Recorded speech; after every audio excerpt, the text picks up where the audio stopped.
Mr. Speaker, sir, I move the motion of thanks to the Governor for his address to the legislature. Mention has been made in the address about cyclone and famine in some districts.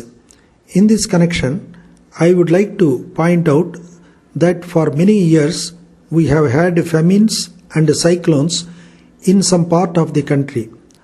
So far as our study is concerned, we have had famine either on account of little rain or sometimes too much of it.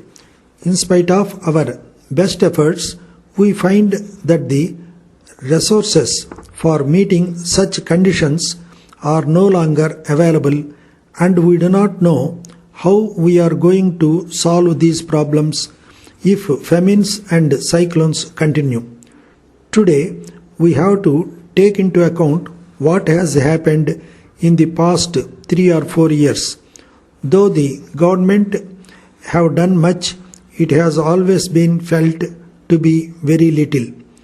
But I think with the experience that the government have in the past, it should be possible for them to go into the question of famine and the possible help that they have to render in future as quickly as possible.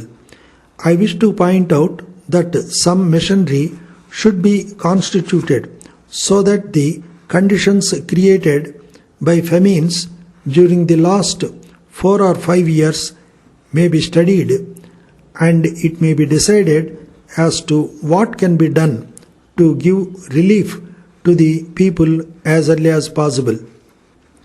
I turn to the problem of agriculture.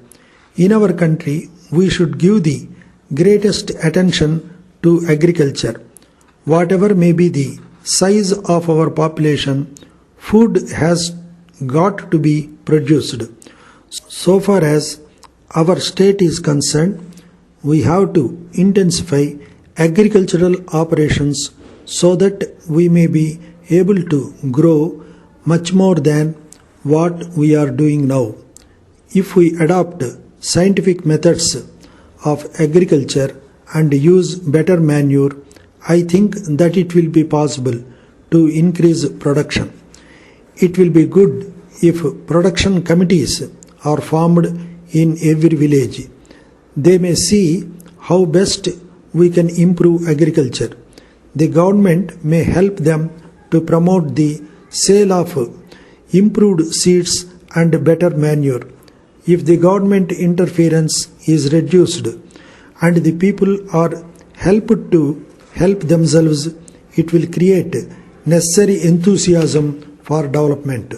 So far as irrigation projects are concerned, at present no new irrigation projects are taken up and work on the existing projects is being slowed down. In my opinion, slowing down any irrigation project on the ground for want of finance is not a sound policy. The greatest economy can be affected by completing the work so that the fields may be irrigated and production increased. I request that the irrigation schemes may be completed as early as possible, even by borrowing money if necessary. So far as electricity schemes are concerned, the government are trying to manage with the limited resources available. Whatever be our view of a welfare state, we must understand that unless we have the necessary resources, we cannot make much progress. There is a general feeling that the resources of a government are unlimited. If it is understood that the resources of the government have demand on the government to take up this scheme or that, at the same time, the interests of no region should be neglected. Minor irrigation schemes should be taken up wherever possible. After attaining independence, we have seen great development taking place in the country. Of course, we desire more progress, but we have achieved so much progress in spite of difficulties. Letter from Kumaran Publishers, New Delhi, to Messrs. Jock and Co., Chennai.